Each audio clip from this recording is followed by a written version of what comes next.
So, Polestar, the electric car brand, it's at a real crossroads. They've always been known for this quiet, minimalist design, but now they're being pushed to get, well, loud. Under brand new leadership, the company is starting to shed its humble roots for a much, much bolder future. And we're going to break down exactly what that means. And that really gets to the heart of the problem, right? In this ridiculously crowded EV market, how does a brand that's all about quiet, Scandinavian minimalism make enough noise to get noticed by a global audience? That's the core question we're digging into today. So, who's the driving force behind all this? It's the new CEO, Michael Lohscheller. Now, when he took the helm, he brought this huge wealth of experience from leading major brands like Opel and VinFast. So yeah, he showed up with a fresh set of eyes and a really clear mandate for change. All right, so let's dive into that. A new boss, a new vision. And look, Lohscheller didn't waste any time. He came in, diagnosed Polestar's main challenges, and laid out a super specific plan for where things need to go. You know, the new CEO, he put it pretty bluntly. He said Polestar is sometimes a bit too modest, a bit too humble. Basically, he's saying that the brand's quiet confidence, that very modesty, is actually holding it back. He zeroed in on the very DNA of Polestar as both its biggest strength and, maybe, its biggest weakness on the world stage. And this is where you really see the tension, the dilemma. On one hand, you've got that classic, understated Swedish design. Think about its parent company, Volvo. Their past, what people affectionately called boxy, because it was all about function over form. But on the other hand, to compete globally, especially in a huge market like the US, these cars need to be more assertive, more performance-focused. Because as Lohscheller points out, American buyers don't like too much understatement. Okay, but it's not just the outside of the car that's getting a rethink. Lohscheller also pointed to another big issue inside the car. This whole user experience that might have gone a little too digital. And the most dramatic example of this? The Polestar 4. The brand went all in on a digital-first approach. They removed most of the physical buttons. And, get this, they ditched the rear window entirely in favor of a camera. It was a bold, super futuristic move, and wow, did it prove to be polarizing for drivers.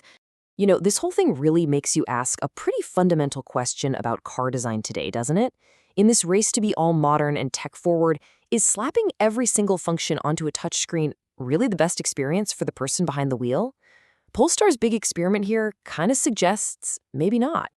And that brings us to the new philosophy, which the CEO himself summed up perfectly. The whole point now is to pivot back to something practical.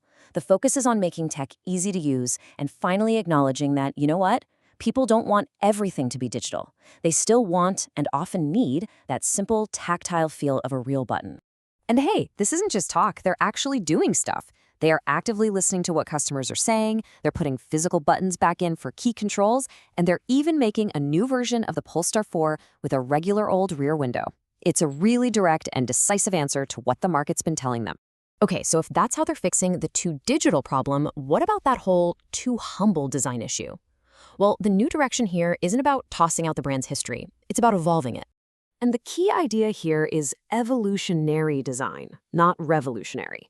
This isn't some radical break that's going to alienate all of their current fans. No, the goal is to carefully turn up the volume on the car's performance cues, making it look more assertive, but still making sure it feels totally, unmistakably Scandinavian.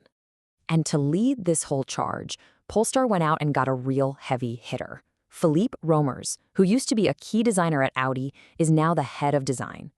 Hiring him is a massive signal of intent. I mean, the guy brings over 2 decades of experience shaping premium performance-focused cars. That's a big deal. All right, so we've got the new strategy for design and for the user experience. Now, let's get to the good stuff, the cars, where we're actually going to see all these changes happen. And believe me, their product pipeline shows just how serious they are about this. Coming up this July, we've got the Polestar 5, which they're calling an iconic sport GT. It's meant to be a true halo car. Then next year, we get the successor to their popular Polestar 2 sedan. And then, looking a bit further down the road to 2027, 2028, we'll see the Polestar 7, a really critical new player in that booming compact SUV market. So, you might be asking, why is the Polestar 7 such a big deal? It's because, while other models were already pretty far along in development, the 7 is the first vehicle designed from a completely blank slate under this new team. It's going to be the purest expression and really the ultimate test of Polestar's new, bolder philosophy. Okay, so let's wrap this up and recap the key pieces of Polestar's new game plan. First, bolder design. They're moving from modest to assertive to win over global markets. Second, a more balanced user experience, a smart mix of digital screens and good old physical controls. Third, a laser focus on growth in key markets like Europe and the US.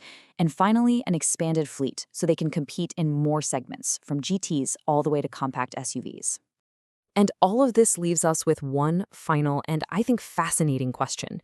For decades, Swedish car design meant safety and practicality, those boxy but beloved Volvos we all remember. Now Polestar is trying to write a brand new chapter. The question is, can they actually evolve that heritage and make Swedish design mean bold, assertive performance? I guess the next few years will tell us. And that's our look at Polestar's ambitious new roadmap. Thanks so much for joining us for this explainer. We'll catch you on the next one.